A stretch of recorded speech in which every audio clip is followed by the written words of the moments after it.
There's been many COD killers in the past decade. We've gone from the likes of Battlefield 3, Battlefield 4, Titanfall, Titanfall 2, Battlefield 1, Battlefield 2042, and here we are yet again with the newest and latest COD killer, XDefiant. And the real question is XDefiant the COD killer?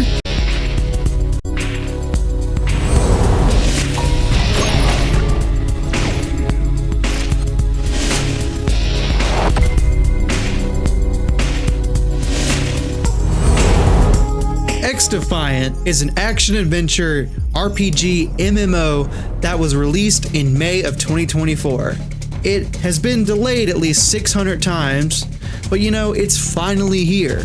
We finally have XD, the XD game. It's Ubisoft's attempt at a live service free-to-play game. And with free-to-play, you can almost bet on the glorious battle passes that you see everywhere you fucking go. Another thing this game was very big on to draw people in was no skill-based matchmaking. If you're a movement demon esports sweat that just thrives on those 47-3 gameplays of stomping bots, well, this is the game for you. The best part about this game is that it's 4 mid-franchises joining forces together to create something decent. But through it all of the free-to-play game and all that jazz, it did launch with a respectable amount of maps. 14 maps in total, and with Season 1 being out, it's added, I think, 1 map. I can't remember, but they do plan on adding 3 maps per season. So there is tons of maps. What about the multiplayer game modes? There's like 7, and it's nothing new. Stuff that's been in first-person shooters for like over a decade. You got your team deathmatches, dominations, your hard points, your capture the flags, linear game modes where you're escorting a tank, shit we've seen in Battlefield, Overwatch, Call of Duty, the same song and dance, just in a different series. This game also focuses on abilities and ultras. Thank you so much.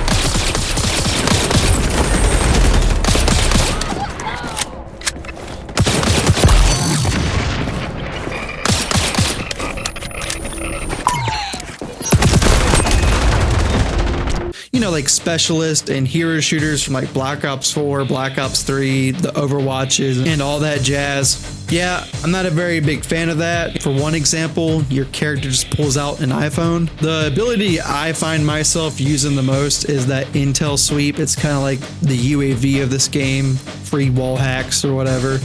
It's the one that I find the most useful, but your ultras are more like the flamethrowers, the golden guns, you know, shit we've seen before. Big fucking whoop. We have like 4 different factions. I think they just added one with Season 1, but you know, you have a bunch of characters I don't give a fuck about. But I do like the announcers. Depending on which faction you choose, you will have a different announcer during the game, and I think that adds a little bit of personality. Capture zone contested. Hostiles on the zone. Friendlies capturing.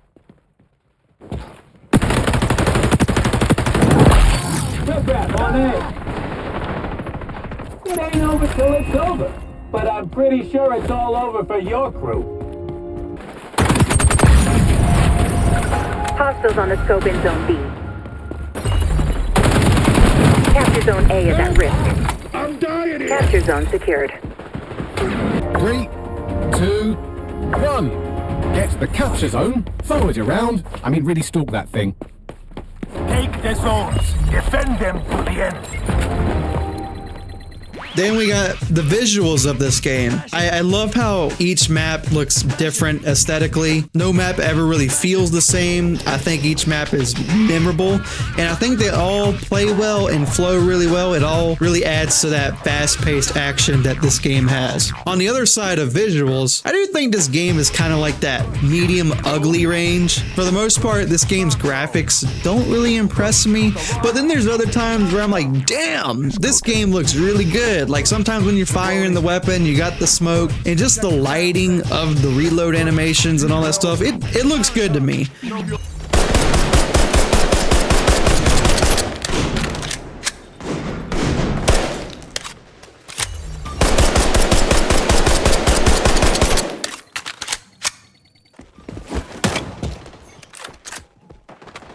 Throwing grenade!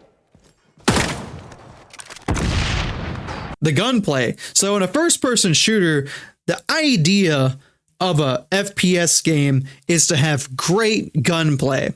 We know to be a great shooter, the gunplay has to be our top priority. We have an ever-growing arsenal of authentic weapons and attachments. We put a lot of care into how our weapons look and feel. And for this game to mimic COD, but without all the bad things that COD has now, the gunplay's fantastic.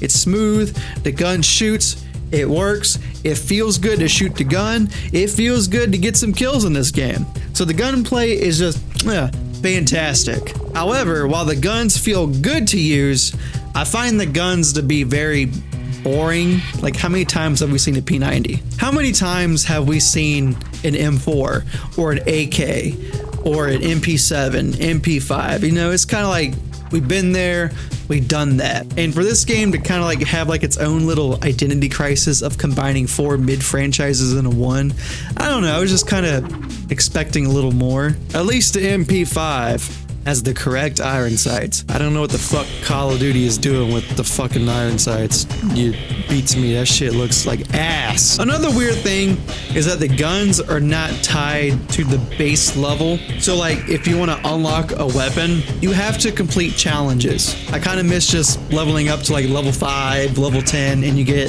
this gun that you want unlocked. But on the flip side, I don't really dislike it. The leveling in this game is so abysmally slow. Like, I'm only level 37 and I have like 15 hours played, and the leveling just is way too slow than it needs to be. I don't really see the need for that, especially when I've seen players who are like level 70, level 80, level 100. I really feel like there's no excuse to have the leveling be that slow. If you got that many levels in the game, the leveling needs to be a little bit faster, just a tad bit. Like, I think we need to bump that up. The gun leveling, on the other hand, it's pretty good. I find it to be a lot more streamlined compared to modern day Call of Duties with like the gunsmith and all that jazz. 40 levels, I think it's 40 levels where you have all the attachments. I think that's fine because you don't have an overwhelming amount of attachments like optics. There's no reason for 75 different optics or 75 different suppressors or grips. That's just fucking stupid. But once you get all the attachments unlocked, there's really nothing to do. Continue to level up unless you're like a camo grinder. Yeah, there's something to do, but I'm really not a camo grinder. I really don't care about what my gun looks like anymore. I don't care about putting a flashy camo on my gun. So for me personally, there's nothing after that, and that's fine. This game unfortunately has no way for you to play with yourself, and I think that's a bad thing because if anyone knows me, I do love playing with myself.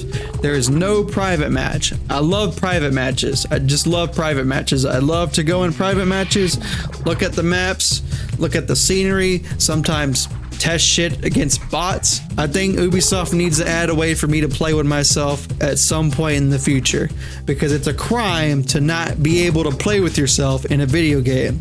Always allow playing with yourself in video games. That's my review and my thoughts of XDefiant. I think XDefiant is a fantastic choice for the FPS genre. It's always great to have more choices. Always great to have an alternative out there.